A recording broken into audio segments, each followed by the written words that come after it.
Amém, amém. Boa noite a todos, a paz do Senhor Jesus, amém? Amém. Essa equipe técnica é uma benção, né? Prazer muito grande poder estar aqui novamente, trazer uma palavra, nós cremos que de Deus para o nosso coração. Eu gostaria que você já abrisse a sua Bíblia aí, na carta de Paulo aos Filipenses, capítulo 3.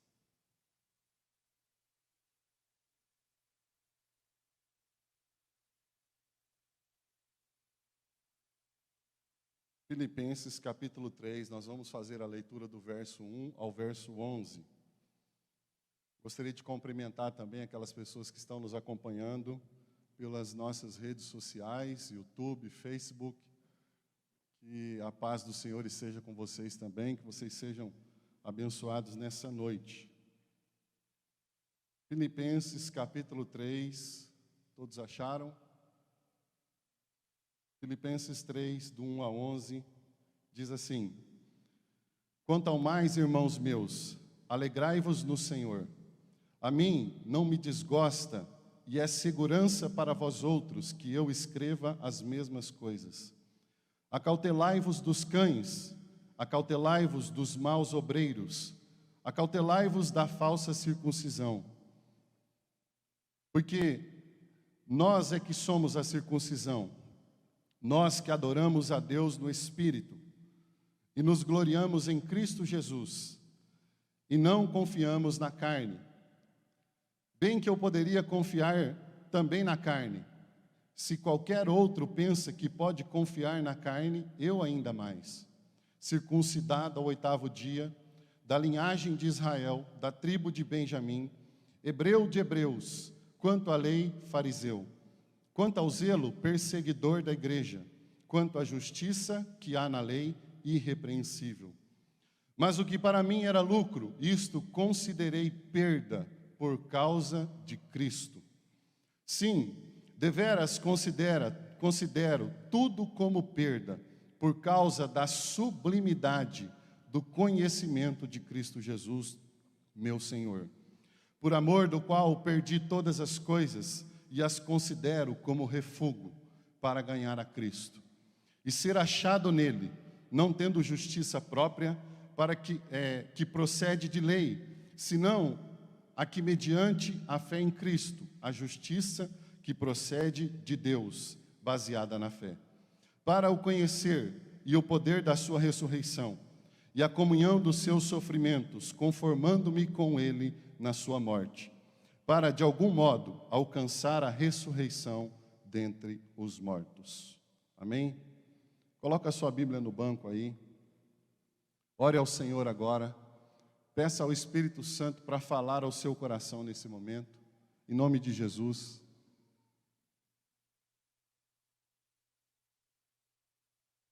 Amém? Ninguém quer que o Espírito Santo fale hoje? Amém? Comece a orar. Fala, Espírito Santo, fala comigo nessa noite. Talvez você entrou aqui hoje e quando eu digo isso para você orar e pedir para Deus falar com você, talvez você esteja aí questionando quantas vezes eu já pedi para Deus falar comigo e Ele não fala nada comigo. Se você crê, você vai ouvir a voz dEle hoje. Por isso, ore nesse momento. Clame pela misericórdia dEle, pela graça dEle, pela bondade dEle sobre a sua vida.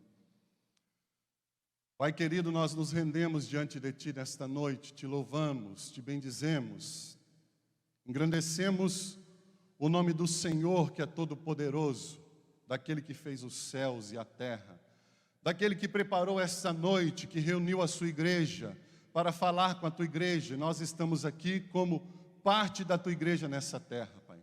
Precisamos ouvir a voz do Senhor, e a voz do Senhor é ministrada através da Tua palavra. Perdoa, Pai, os nossos pecados. Perdoa, Deus, a nossa falta de fé.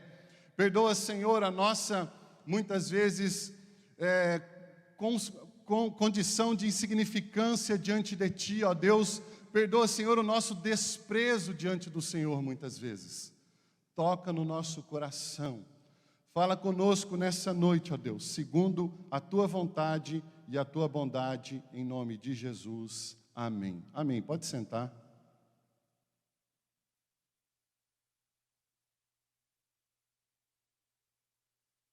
Meus queridos, eu quero ministrar algo a vocês nessa noite, que é algo muito simples, mas eu creio que é o desejo de quase todos.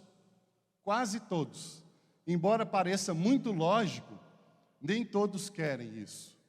Porque sabendo onde conseguiriam, não estão dispostos a buscar, a abrir mão, a entender, a abrir o seu coração para a resposta.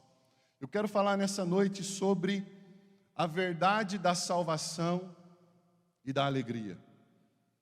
A salvação, ela é proposta através de uma única pessoa. A palavra de Deus diz que existe só um mediador entre Deus e os homens, Jesus Cristo. Ninguém mais. A palavra de Deus diz que ao nome de Jesus foi dado todo o poder, no céu e na terra e debaixo da terra. Sobre o nome de Jesus está a responsabilidade da salvação da humanidade. Quando ele morre na cruz do Calvário, o sangue dele é derramado naquela cruz, ele torna possível a salvação. Embora, como eu disse, seja algo muito lógico, algumas pessoas não querem salvação. Elas querem viver aqui nessa terra. Elas não estão preparadas, não estão preocupadas nem um pouco com a eternidade, com o que vai acontecer após o último suspiro. E quando a gente olha também para a questão da alegria, muitas pessoas deturpam essa palavra e confundem o que de fato é a verdadeira alegria. Então eu quero falar para vocês a respeito dessa salvação e também a respeito dessa alegria. Vou começar aqui baseado na segunda parte desse texto que nós lemos, onde nós vamos ver o apóstolo Paulo fazendo um alerta a respeito dos falsos profetas, que estavam instigados e determinados em transmitir falsos ensinos, ensinos que contradizem ao sacrifício de Cristo que foi feito na cruz. Falsos profetas que estavam dispostos a ensinar mentiras, fazer com que os homens confiem na sua própria força, com que os homens confiem na sua própria carnalidade, nos seus próprios méritos, para, confiando, alcançarem a salvação. O apóstolo Paulo, ele se levanta de maneira muito veemente contra esses falsos ensinos e esses falsos mestres, para que a sã doutrina na igreja a qual aqui o público era Filipos, que ele havia implantado, permanecesse limpa, sem mácula, de acordo com aquilo que ele havia ensinado já àqueles homens. Isso serve não serviu somente para aquela época, mas serve muito lógica e claramente para nós hoje. Tanto que nós estamos aqui diante dessa carta aos Filipenses para falar um pouquinho sobre isso. E entrando então aqui no verso 2, ele diz: acautelai-vos. 3 vezes ele usa essa palavra. Você já viu aquela pessoa que quando ela quer enfatizar algo, né, eu às vezes com os meus filhos, com o Augusto, com a Ana Clara. Augusto está lá no cantinho lá. Eu falo: Augusto. Augusto. O apóstolo Paulo vem aqui usando esta palavra: acautelai-vos. E ele diz: olha, acautelai-vos dos cães, acautelai-vos dos maus obreiros. Mas tem maus obreiros, pastor? Tem maus obreiros. Tem maus pastores, pastor? Tem. Jesus falou dos maus pastores. Jesus falou dos maus profetas. Homens que estariam dispostos a levar um ensino que daria proveito ao seu próprio umbigo, às suas próprias vontades, aos seus próprios planos e desejos. E ele diz então: acautelai-vos dos maus obreiros, acautelai-vos da falsa circuncisão. Ele está dizendo aqui: olha, gente, povo de Deus, tome cuidado. Eu estou deixando essa palavra para vocês. E ele diz lá no verso 1 que nós lemos: para mim não é desgastante, para mim não é ofensivo sempre repetir as mesmas palavras para vocês, porque isso será proveitoso para vocês. E às vezes a gente sempre ouve aqui palavras que trazem o mesmo sentido para a igreja. E nós queremos dizer a mesma coisa que Paulo estava dizendo. Para nós não é desgastante, para nós não é desmoralizante, para nós não é difícil, para nós não é antiquado sempre trazer o alerta à igreja a respeito dos falsos ensinos. Alguém disse que a respeito de hoje, o conhecimento que o povo de Deus tem da palavra. Uma das formas que nós temos de não sermos levados pelos falsos ensinos é conhecendo a palavra. Infelizmente, nós vemos uma parte dessa geração que se dedica à não leitura da palavra. E alguém já disse assim, olha, se Satanás levou com ele terça parte dos anjos, o que ele não é capaz de fazer com essa geração que não lê Bíblia? O que Satanás não é capaz de fazer com essas pessoas que não estão dispostas a entender a verdade da palavra? O apóstolo Paulo vem trazendo esse alerta a respeito desses falsos ensinos que ao longo do tempo tentam construir um evangelho místico, que tentam trazer para dentro da igreja o que nós chamamos de sincretismo religioso. É uma água ungida, é um lenço ungido, é um óleo que vai te salvar, é um óleo que vai te curar. Tudo isso tem a sua representatividade. E Deus pode usar essas coisas, mas a ação de Deus está plenamente baseado na nossa fé, na pessoa do Filho dele. Jesus, certa vez, cuspiu no chão, fez um lodo lá e passou no olho do homem. E curou aquele homem da cegueira. A nossa confiança não deve estar nestas coisas, nessas questões meramente ritualísticas. E o cerne aqui central dessa palavra de Paulo é esse contraponto entre apenas aquilo que é simplesmente aparente, exterior, os ritos religiosos, o nosso sair de casa aos domingos, o participar da ceia todo segundo domingo do mês. O apóstolo Paulo está falando de algo que é meramente exterior, mas não é algo que flui do íntimo do nosso coração. E ele está dizendo, toma cuidado com esses homens que têm tentado trazer isso para dentro da igreja. E o que eles têm tentado ensinar é nada mais, nada menos do que dizer que o sangue de Jesus não é suficiente. É dizer que Jesus ter morrido na cruz não serviu para nada. E nós muito bem sabemos que a nossa salvação é garantida, está selada no Espírito Santo, por causa da nossa fé no sacrifício de Cristo naquela cruz. E não por causa de uma busca de uma vida perfeccionista ou sem pecado, que todos nós estamos sujeitos ao pecado. Nós não vivemos pecando como o mundo vive. Nós, muito pelo contrário, lutamos contra aquilo que é pecado. Mas nós, uma hora ou outra, estamos sujeitos à queda.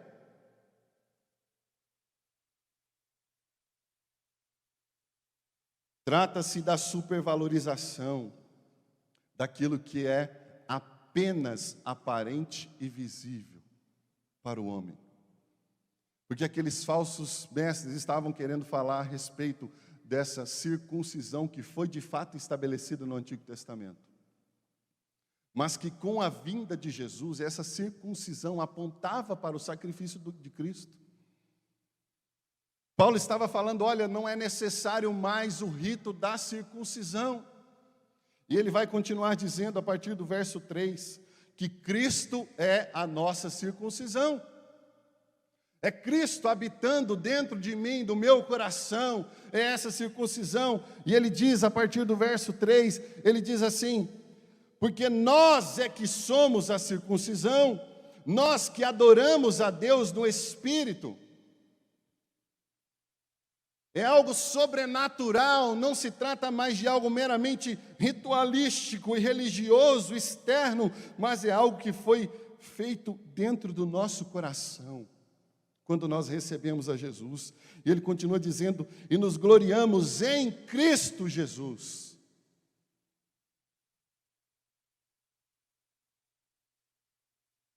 Nele está a nossa circuncisão, e não confiamos na carne. Nós não confiamos em meros ritos, é a nossa saída de casa para vir à igreja, na nossa carteirinha de membro da El Shaddai. Não é isso que diz que você é um cristão ou não. Não é o fato de você simplesmente fazer parte de uma célula, de você fazer parte de uma igreja. Ele está falando que isso, às vezes, na vida de alguns, é meramente ritualístico. Não é algo que brota de dentro da alma, do coração. E nós fazemos parte sim, mas esse fazer parte deve ter como motivação esse amor e esse desejo de conhecer a Cristo constante, diariamente. E ele continua dizendo, bem que eu poderia confiar também na carne. E Paulo fala assim, olha, vocês querem olhar para aquilo que é aparente? Porque hoje, às vezes, as pessoas pensam, né, meus pais são pastores, meus avós são pastores, eu nasci dentro da igreja, toda a minha era genealógica são de pastores, de ministros, de cristãos, protestantes, de homens e mulheres de Deus, e daí? Isso não garante nada, e Paulo fala, vocês querem pensar assim? Bem que eu poderia confiar também na carne, naquilo que é exterior, que é aparente. Porque às vezes a gente se encontra numa vida de religiosidade, e nós estamos diante das luzes, porque os homens vão nos ver.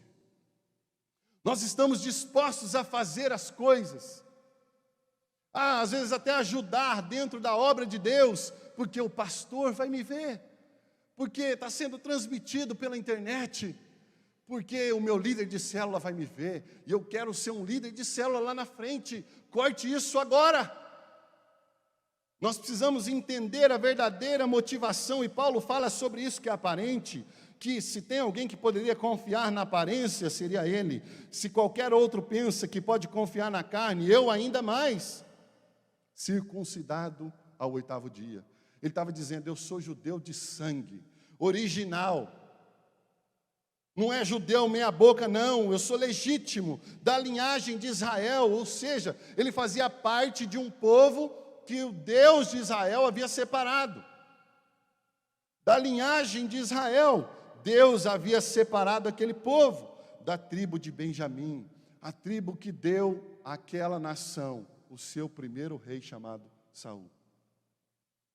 Vocês querem saber mais de mim? É isso que ele está dizendo. Circuncidado ao 8º dia, da linhagem de Israel, da tribo de Benjamim, hebreu de hebreus. Ou seja, um segmento do povo que conservou a língua e os costumes e ritos originais. Hebreu de hebreus. Quanto à lei, fariseu, conhecido por preservar a doutrina. Aquele povo que era determinado. Quanto ao zelo, perseguidor da igreja, combateu de maneira transparente e sincera. Olha o que ele diz, quanto ao zelo perseguidor da igreja. Ele está dizendo, eu tinha de fato uma motivação, porque eu entendia que o cristianismo era uma seita que se levantava contra o povo de Deus. Quanto ao zelo perseguidor da igreja, quanto à justiça que há na lei, irrepreensível. O que ele está querendo dizer aqui não é que ele cumpriu a lei toda, que ele foi aquele que não pecou. Muito pelo contrário, ele também cometeu pecado, mas para os pecados que ele cometeu, ele procedeu segundo o que a lei exigia, e ofereceu sacrifício por todos eles. E Paulo está dizendo, vocês querem exemplo aparente? Eu sou o exemplo de aparência. Mas existe dentro de mim algo sobrenatural. E ele continua dizendo a partir do verso 7, nós precisamos assimilar isso de maneira profunda. Nós precisamos mudar o conceito de cristianismo que muitos aí estão vivendo. Um cristianismo apenas de luzes, de aparência. Um cristianismo que não há confronto pessoal. Nós precisamos aprender a colocar a palavra de Deus diante de nós, diariamente, como um espelho que nos confronta, que nos mostra os nossos pecados e as nossas falhas. E a palavra de Deus tem esse papel, de ser como esse espelho, e ele vem dizendo sobre esse algo sobrenatural que existe dentro dele, a partir do verso 7. Paulo vai mostrar esse contraste entre esse homem exterior, em relação a uma alma inteiramente satisfeita em Cristo. Ele acabou de falar daquilo que era aparente, agora ele vem falar daquilo que existia dentro dele. E ele diz assim no verso 7. Mas o que para mim, quando ele está falando aqui o que para mim, ele está falando sobre os louros da humanidade, sobre os certificados, as honras, as conquistas, porque eu faço parte da linhagem do rei, porque eu fiz tal e tal faculdade, porque eu tenho doutorado e mestrado nisso e doutorado naquilo, porque diante dos homens eu sou tudo isso. Mas Paulo está falando no verso 7, mas o que para mim era, tudo isso para ele tinha grande valor. Tudo isso que é aparente diante dos homens, todas as suas conquistas, eu entendo perfeitamente que a intenção de Paulo não era tirar aqui a glória dessas conquistas, a alegria de você chegar no final de um curso superior, de conquistar o seu diploma, mas quando ele trazia isso para a balança espiritual da sua vida, a luta é totalmente desleal. Mas o que para mim era lucro, isto considerei perda, por causa de Cristo. Eu disse aqui na semana passada, durante a ministração dos dízimos, que às vezes a gente tem muitas coisas por importantes e gloriosas na nossa vida, muitas conquistas, que humanamente falando nos trazem alegria. Humanamente falando, realmente são lícitas e são gloriosas aos olhos dos homens. Mas quando nós comparamos tudo isso com Cristo, e nós entendemos de fato qual é a diferença entre essas coisas, nós passamos a entender o que Paulo está querendo dizer. Isto considerei perda por causa de Cristo. Sim, deveras, considero tudo como perda. Paulo está dizendo, eu abro mão da minha fama diante dos homens. Eu abro mão das minhas conquistas. É como aquele homem que planejou toda a sua vida e conseguiu cumprir boa parte dela, e chega um determinado momento em que ele chegou às suas conquistas, ele fez o seu ensino fundamental, o seu ensino médio, ele foi para a faculdade, ele fez o seu mestrado, ele fez o seu doutorado, ele tem o melhor emprego, ele trabalha naquilo que ele sempre planejou. E ele chega diante de um momento onde Cristo o chama e fala, agora você precisa entender que eu te chamei para dedicar a sua vida à minha obra. Paulo está dizendo, eu abro mão das minhas conquistas, de todo o meu planejamento de vida. Porque, olha o que diz o texto, nesse verso 8. Tudo como perda, por causa da sublimidade do conhecimento de Cristo Jesus. Meu Senhor! Eu imagino aqui o apóstolo Paulo quase que estremecendo as suas pernas, quase que com o seu coração saindo pela boca, porque o apóstolo Paulo não estava falando de um faraó, de um imperador, de um rei humano, ele estava falando do Senhor da vida dele. E quantos de nós hoje fazemos pouco caso deste nome, que a palavra de Deus diz que é o nome de Jesus, o Senhor deu todo o poder no céu e na terra, para que toda língua confesse, todo joelho se dobre. Paulo com seu coração pulsante, meu Senhor, meu Salvador, por amor do qual perdi todas as coisas. Sabe o que Deus fez com Paulo? Deus destruiu a vida humana de Paulo. Deus falou para Paulo, todos os seus planos, Paulo, eu lhe mostrarei o quanto lhe importa sofrer por causa do meu evangelho. Isso é glorioso. Nós passamos a um novo nível, uma nova profundidade de conhecimento, de relacionamento, por amor do qual perdi todas as coisas e as considero. Ele está dizendo, eu perdi, e elas não continuam tendo valor para ele. Porque às vezes a gente abre mão das coisas, mas a gente fica como um cachorro magro diante de uma televisão ali com frangos sendo assados. E nós abrimos mão, mas o nosso desejo era pegar tudo de volta. Mas Paulo fala, eu tenho como perda, olha só, conhecimento de Cristo Jesus, meu Senhor, por amor do qual perdi todas as coisas, e eu as considero como nada para ganhar a Cristo. E ser achado nele, não tendo justiça própria que procede de lei, senão a que é mediante a fé que eu tenho nesse Cristo glorioso, a justiça que procede de Deus, baseada na fé. Para o conhecer e o poder da sua ressurreição. Nós fomos chamados para morrermos com Cristo, porque um dia ressuscitaremos com Ele. Amém? Cristo nos chamou, a ceia que nós participamos anuncia a morte e a ressurreição dEle, a nossa aliança com Ele, e Ele está dizendo, para o conhecer e o poder da sua ressurreição, e a comunhão dos seus sofrimentos, conformando-me com Ele na sua morte, para de algum modo alcançar a ressurreição dentre os mortos. Por outro lado, aqui falando sobre essa gloriosa salvação que vem apenas através de uma transformação íntima na nossa alma, no nosso coração, essa mão de Cristo entrando dentro de nós, sendo redundante, e arrancando de lá toda culpa, todo pecado, toda acusação, e declarando sobre nós a sua justiça. E colocando um cartaz na nossa testa, dizendo, salvo pela graça.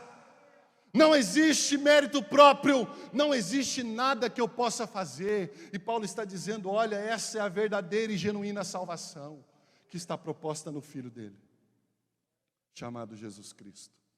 E Ele nos declara santos e justos e salvos para a glória do nome dEle, da obra que Ele realizou, do sangue que Ele derramou. E Ele vem agora fazer um contraste naquilo que eu quero dar a maior ênfase nessa noite.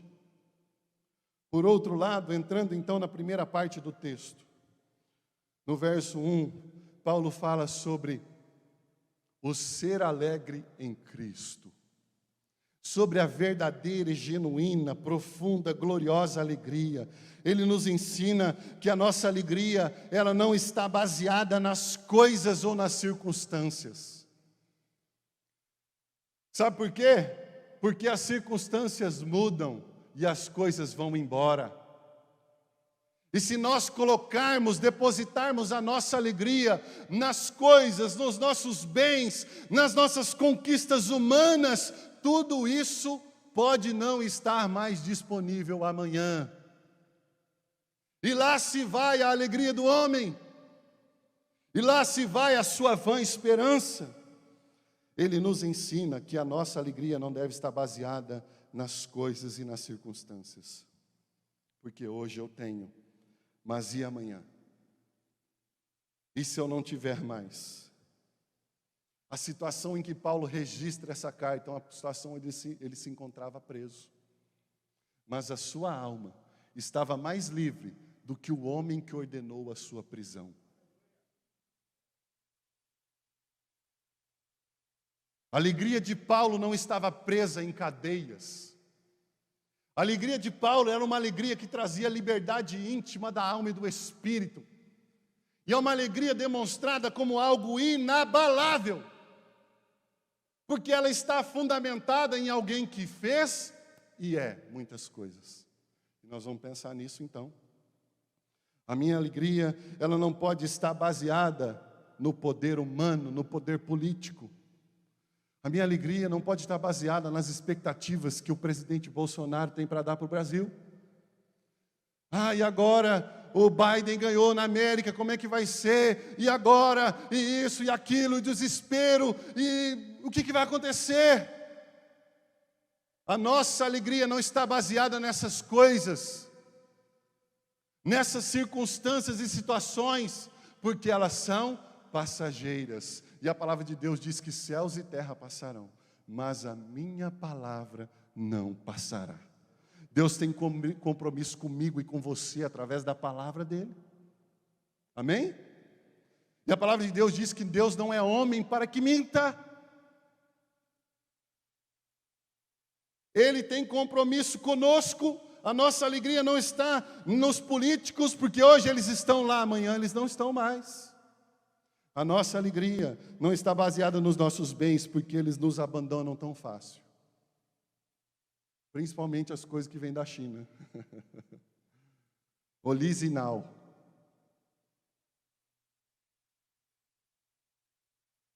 Paga 10, mas usa 2 meses. A nossa alegria não está baseada nessas coisas.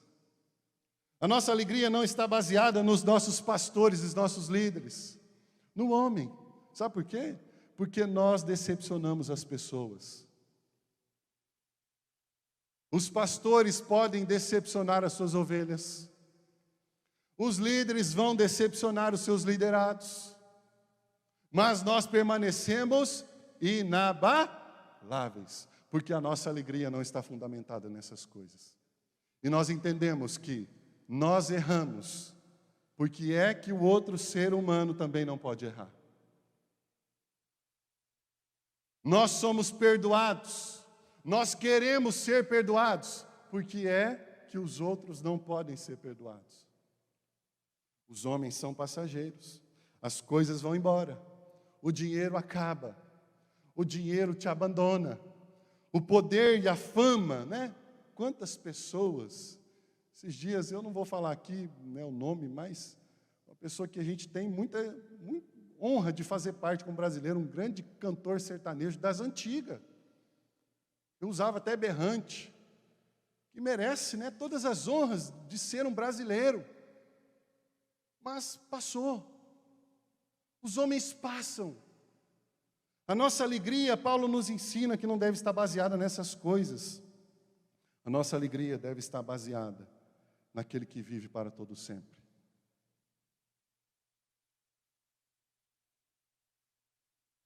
Talvez você entrou aqui hoje com um conceito deturpado de alegria, e eu quero mostrar para você o que Paulo está nos mostrando. E o primeiro ponto fundamental que nós vamos entender aqui é que a nossa alegria está baseada no que Jesus fez. Ela está baseada no que Ele fez e de quem Ele é. Eu quero falar para vocês aqui, o texto começa aí que eu já li, né, de Filipenses 3:1. Quanto ao mais, irmãos meus, alegrai-vos. Em quem? No Senhor. Paulo está dando esse conselho, alegrai-vos no Senhor.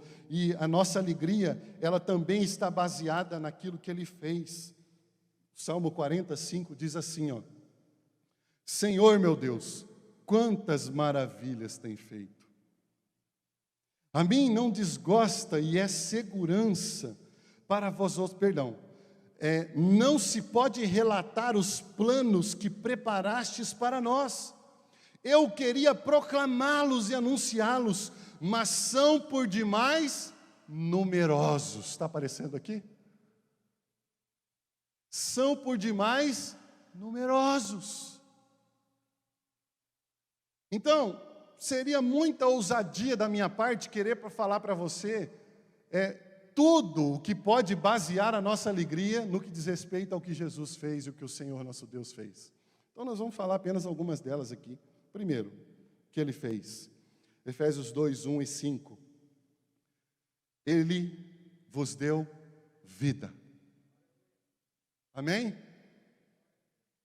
Isso é motivo de alegria, porque Ele vos deu vida. Você precisava de vida? Olha o que o texto diz: estando vós mortos nos vossos delitos e pecados. O verso 5 diz assim: e estando nós mortos nos nossos delitos, nos deu vida juntamente com Cristo. Isso é motivo de grande alegria. E sendo generoso numa aplicação, nós podemos dizer que éramos como paralíticos espirituais. Sendo generoso, porque a Bíblia fala que nós éramos mortos.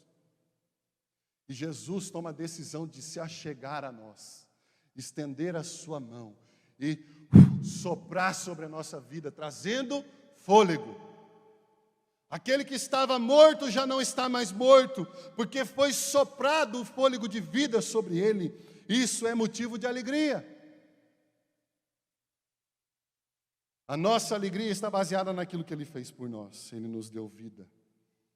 Outro, Salmo 115, 17 e 18 diz assim: Ele não apenas deu vida, mas Ele nos deu um privilégio. Os mortos não louvam o Senhor, mas como Ele nos deu vida, nós podemos adorar. Porque os mortos não louvam. Mas nós, olha o que diz o verso 18: nós, porém, bendiremos o Senhor desde agora e para sempre. Amém? Porque nós estávamos mortos e Ele nos deu vida. E juntamente com a vida, Ele tornou possível a adoração. Ele trouxe a realidade da adoração para a sua vida. Quantos de nós nessas cadeiras já nos encontramos em algum momento onde nós olhamos para nós e vemos a nossa insignificância, o quão pecaminoso nós somos, quantos adjetivos pejorativos poderiam ser postos sobre nós. Mas Ele nos deu vida e nos deu o privilégio de levantarmos mãos santas. Como o pastor Fabrício falou aqui semana passada, nós passamos por lutas, mas isso não abala a nossa estrutura de alegria, porque a nossa estrutura de alegria está muito bem fundamentada naquele que vive, naquele que não pode ser abalado. E aqui está um dos calcanhares de Aquiles de Satanás. Eu creio que talvez um dos maiores pontos de frustração de Satanás está aqui. Sabe por quê? Porque todos aqueles que adoram a Satanás não o adoram de livre e espontânea vontade. Eles adoram porque foi-lhes imposto um tacão, foi-lhes imposto uma obrigação, foi-lhes imposto algo em troca, foi-lhes sugerido, onde Satanás fala: olha, eu lhe dou a presidência de tal país e você me dá a sua vida. Eu lhe dou a tua tão sonhada casa. Eu te dou a sua tão sonhada caminhonete. O seu carro zero, mas em troca eu quero a sua adoração. Então existe uma obrigatoriedade na adoração em relação a Satanás. E presta atenção nesse texto de Mateus 4, 9 e 10, diz assim, ó. E lhe disse, quando Jesus foi impelido pelo Espírito Santo ao deserto, Satanás foi ali para tentar Jesus, e lhe disse: tudo isso te darei. Satanás mostra todos os reinos da terra. Como ele é juvenil, né?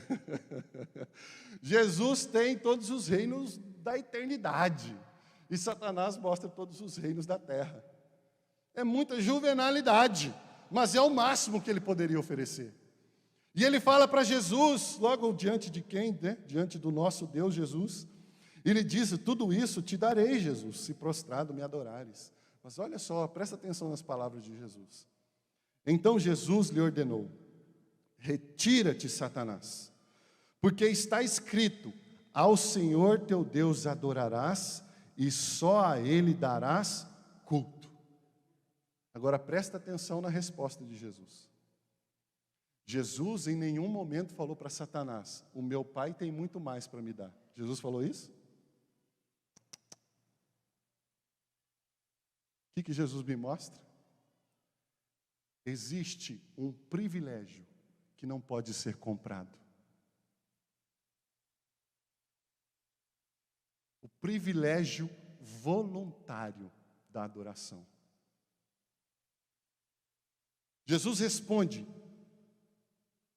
porque está escrito, ao Senhor teu Deus adorarás e só a Ele darás culto. Não interessa o que eu vou ganhar. Entendeu? Não existe essa ideia que os falsos mestres têm imposto na igreja, de uma moeda de troca, onde nós vamos a Deus e Ele nos dá a sua carteira, onde nós vamos a Deus e Ele nos abençoa. Não existe essa ideia de moeda de troca. Existe sim um favor imerecido da parte dele para conosco.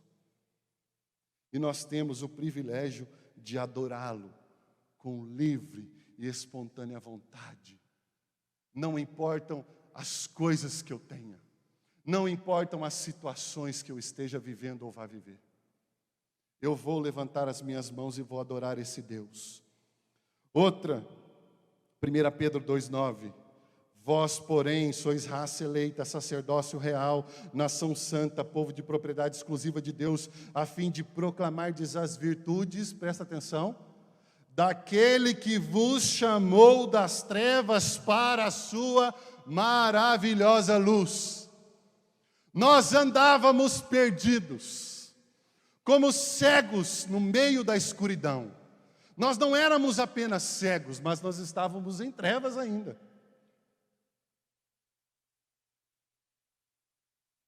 E ele diz, o texto diz, daquele que nos chamou, ele nos resgatou, ele nos retirou das trevas para a sua maravilhosa luz, para a presença dele, onde ele diz, eu sou a luz do mundo. Quem me segue jamais andará nas trevas. Isso é tremendo. Nós não andamos como, ou o que diz a Bíblia, aqueles homens que andam às apalpadelas das paredes, porque não podem enxergar. Ele nos deu vida, Ele nos deu o privilégio da adoração, Ele abriu os nossos olhos, Ele nos trouxe para a sua maravilhosa luz. Colossenses 1,13 diz assim, Ele nos libertou do império das trevas e nos transportou para o reino do Filho do seu amor. Esse Jesus, o que Ele fez, como o salmo que nós lemos, que nós não podemos contar tudo que Ele fez por nós. É nele que está baseada a nossa alegria. E muito mais.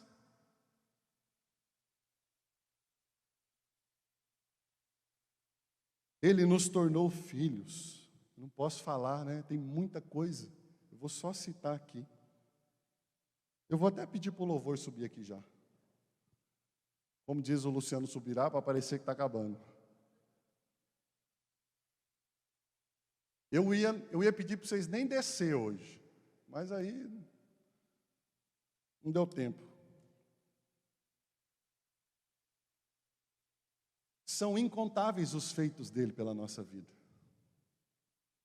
Se você começar a mergulhar na palavra de Deus, começar a garimpar, você não precisa nem garimpar, está muito explícito. Se você começar a se determinar em conhecer tudo aquilo que o Senhor fez por você, e mais, sem você merecer. Ele não nos deu o que nós merecíamos, muito pelo contrário. Ele nos deu o que nós não merecíamos, Ele deu o que Ele tinha de melhor, o Filho dele chamado Jesus. E muito mais, muitas outras coisas, Ele nos tornou filhos. Ele nos fez herdeiros de Deus. Ele firmou os nossos pés sobre a rocha. Ele nos fez livres, levantou sobre si Ele levou sobre si as nossas dores e enfermidades. Ele nos curou. Ele nos sarou. A palavra de Deus diz que Ele levou sobre Ele as nossas dores, Ele nos redimiu da cova, nos fez habitar em família. Ele fez com que você habitasse em família. Nós somos essa família. Ele transformou o nosso caráter, Ele retirou de nós o coração de pedra e colocou em nós um coração que pulsa.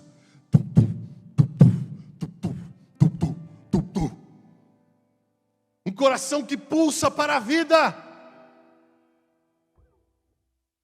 Ele arrancou o coração insensível e colocou um coração de carne. Ele nos deu a sua paz. Ele encheu o nosso coração de gozo e alegria. Ele nos deu livre acesso ao nosso Pai. Ele colocou um cântico novo na nossa boca, um hino de louvor ao nosso Deus. Ele nos convidou para sermos participantes da ceia. Ele te convidou para o privilégio de assentar-se à mesa com Ele nessa noite. Quão incontáveis são os seus feitos. Ele nos salvou.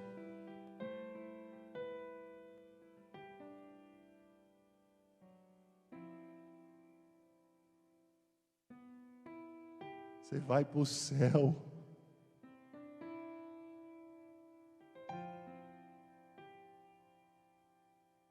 Nós estávamos destinados ao fogo inextinguível. Existia um pensamento no Antigo Testamento, um determinado grupo de pessoas que pensavam e pregavam que nós, os gentios, éramos a combustão do inferno.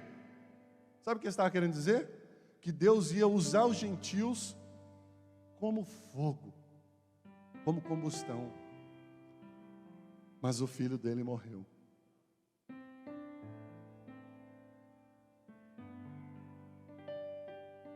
E ele fala: eu sou a videira verdadeira, e vós sois os ramos. O motivo da nossa alegria é baseado naquilo que ele fez. E não somente isso. Nossa alegria está fundamentada em quem Ele é. E por isso a nossa alegria é inabalável. Ele não era, Ele era. Ele não é, Ele é. Ele não há de ser, Ele há de ser. Aquele que era, que é e que há de vir. Ele é. Ele é. E a minha alegria, baseada nisso, em que Ele é, ela não pode ser abalada, porque o texto de Mateus 28:20 diz assim: e eis que estou convosco todos os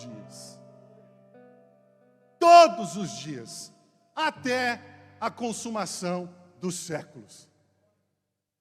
É por isso que a nossa alegria não pode ser abalada, porque quando eu deposito em Cristo o fundamento da minha alegria, da minha satisfação, tudo vai passar, mas a minha alegria vai permanecer, porque Ele não tem princípio e nem fim de dias. Ele fala: eu sou o alfa e eu sou o ômega, eu sou aquele que não tem início e que não tem fim.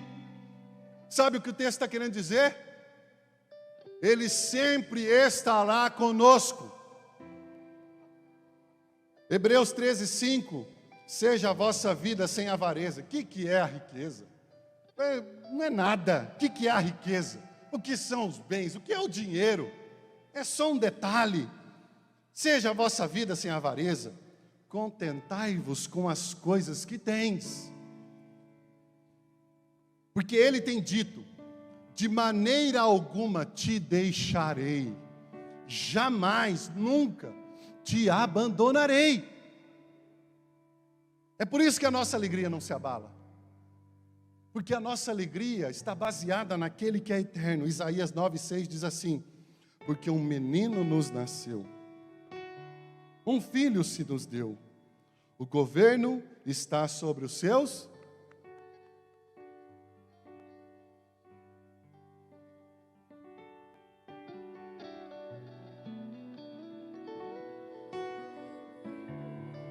Ele nasceu. Um filho se nos deu. E o governo, gente, o governo está sobre os seus ombros. Ele não apenas reina, mas ele chama para si a responsabilidade do governo. Ele não é simplesmente um rei, mas ele é um rei que tem responsabilidade sobre o governo da sua vida, quando você deixa ele governar. É por isso que os reinos se abalam, os povos se curvam, as bocas se abrem, para dizer que quem é o rei? Quem que é o rei, gente? Quem que é Biden? Fala para mim, com todo respeito. Quem que é o imperador da China? Quem que é o Bolsonaro? Quem que é Lula? São meros e passageiros mortais. O texto de Isaías fala que o governo está sobre os seus ombros. Ele é o Rei dos Reis, como diz 1 Timóteo 3,15. E o seu nome será Maravilhoso Conselheiro, Deus Forte, Pai da Eternidade, Príncipe da Paz. E ele continua dizendo no verso 4 de Isaías 26. Ele é a rocha, minha alegria jamais será abalada. Isaías 26:4. Confiem para sempre no Senhor, pois o Senhor, somente o Senhor, é a rocha eterna. João 14:6. Respondeu-lhe Jesus, pode ficar de pé.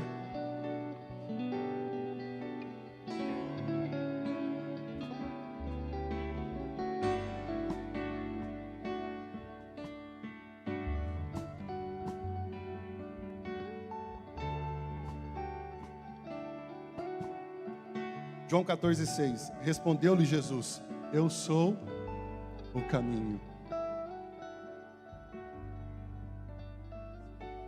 A minha alegria está baseada em quem Ele é. Ele é o caminho. Jamais andaremos sem direção. Jamais. Ainda nesse texto de 14:6, ele fala, eu sou o caminho e a verdade. Ele jamais nos deixará enganados. Ainda nesse texto, eu sou o caminho e a verdade e a vida. Quem Ele é? Ele é a própria manifestação da vida. A morte não tem mais a palavra final sobre a sua vida.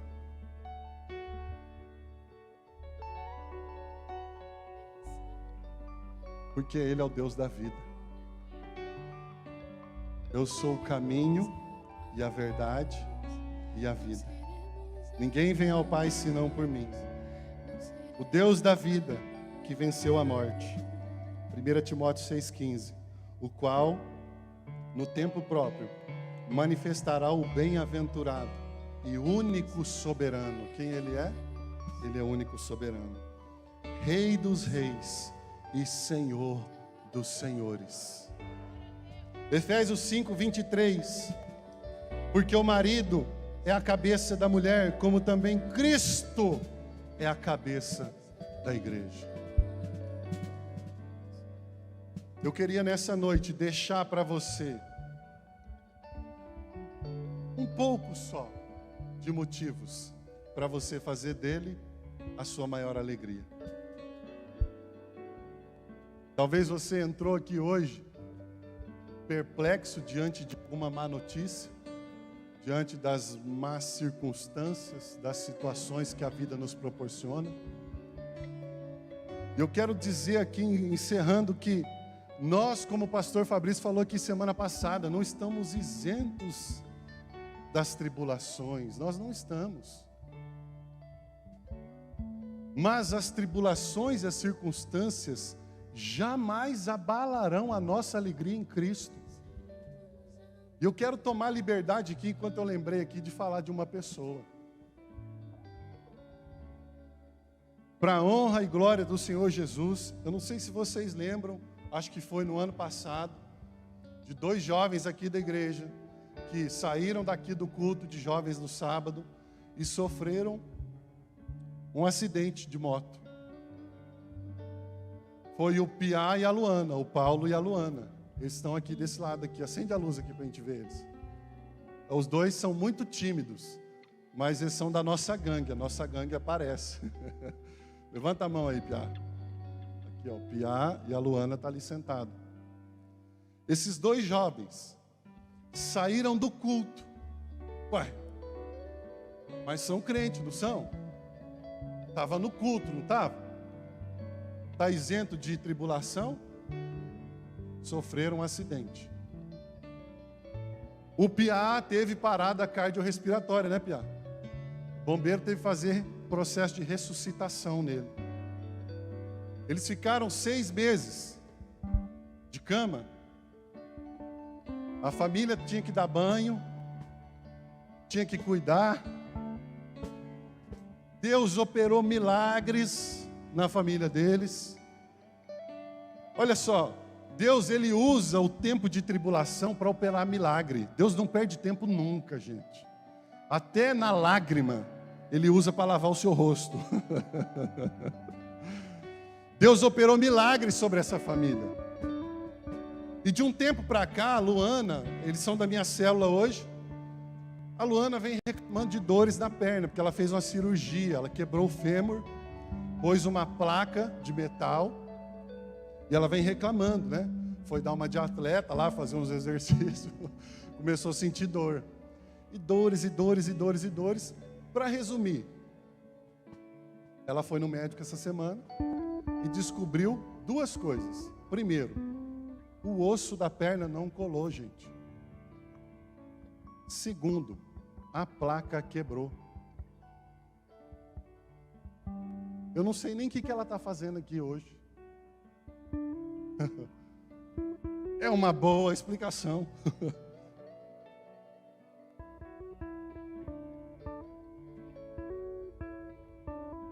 Eu tive com eles essa semana. Falei, vocês não precisam ir na igreja.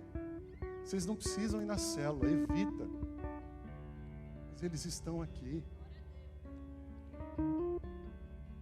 Com responsabilidade própria, mas eles estão. Não existem circunstâncias. Eu estou falando isso, gente, só para você meditar um pouco. Talvez você que está em casa assistindo, e poderia estar aqui e não está. Vocês imaginam a dor que essa menina está sentindo, gente? Não tem osso segurando o negócio, não. Eu não quero nem imaginar. Mas ela está aqui.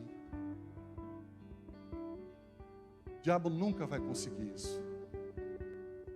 Somente um Deus vivo, poderoso, glorioso, que fez tantas coisas por nós, que nos salvou, nos redimiu, nos sarou, nos deu paz, nos deu alegria, transformou o nosso caráter, trocou o nosso coração, colocou um cântico novo nos nossos lábios, nos permitiu acesso ao Pai, levantar mãos santas, nos declara justos, nos declara santos.